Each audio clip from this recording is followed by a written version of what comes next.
So I wanted to talk about my two blowers. I have the BR 800C and the BR 600.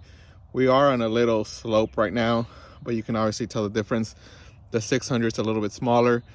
The 800C, I want to say this is the top of the line for Stihl.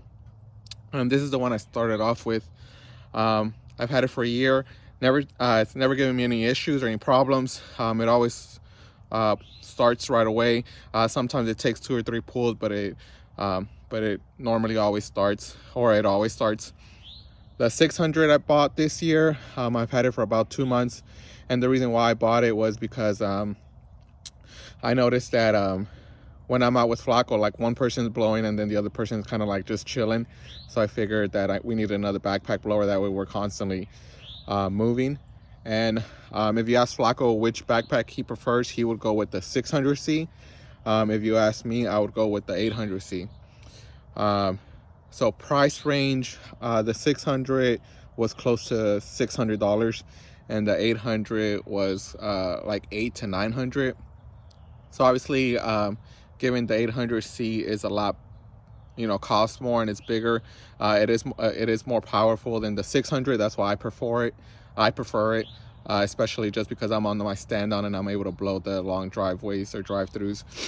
And the 600 is more for like small residential, properties, or you can still do a few commercial properties, but you're putting you have to get a lot closer opposed to the 800C.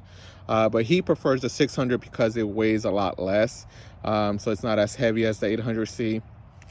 But I wanted to show you guys from my point of view the power between both. So I think it'd be pretty cool to blow some of these leaves in this flower bed outwards, and then y'all can see the difference. So I'll start off with the 600C.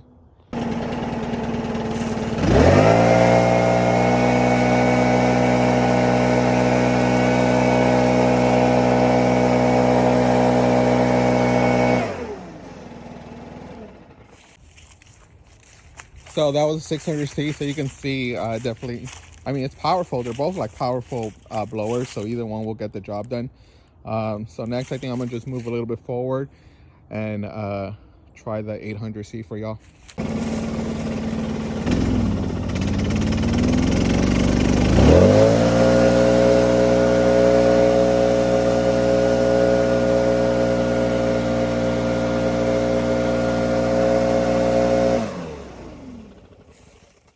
So obviously the 800 is a lot powerful. That's why I prefer it. And also with the 600, every time you turn it off or turn it on, you have to take the backpack off and kind of like pull it. But they both have these levers where you can turn it off if a client comes out and wants to talk to you. You can easily shut it off.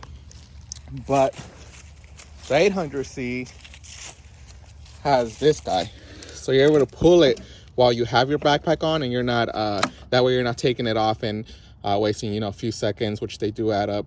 So that's why I prefer it, just because you can pull it with your other hand. Personally, if I could go back, I would. So the only reason why I got the 600 again was just because I needed another backpack and I didn't want to spend another like $800 to $900 on the 800C. If I could go back, I would just save up a little bit more and purchase the 800C, or save up until I have enough for the 800C. But if you're starting off, if you're a new lawn care service and the 600C is what you can afford, and you do need a blower, then go ahead and get it. You won't have any issues. It does about like 80% of the job. And again, we use these every day that we're doing our yards, and they don't give us any issues. But my opinion would be use whatever blower you're using right now and just save up until you have enough for the 800C, because in the long run, especially like you can see during fall, the 800C is going to outperform the 600 any day. And if you're thinking of getting a stand-on mower, it'll be a lot easier to blow those driveways. I did forget to mention, I know if I don't mention it, my Echo fans will will definitely call me out on it. But I do hear that the 9010T, I believe, is the best backpack blower out there, and it costs a lot less than the 800C. I've never used it, but I know that a lot of lawn care providers use that or this 800C. So for me, my dealership sells Stihl and not Echo, so that's why I went with Stihl. And if I wanted to go with Echo, I would have to be driving like 40 minutes away, which doesn't make sense to me to drive that far away. And like I said, I haven't had any issues with none of my equipment, and normally they're all reliable.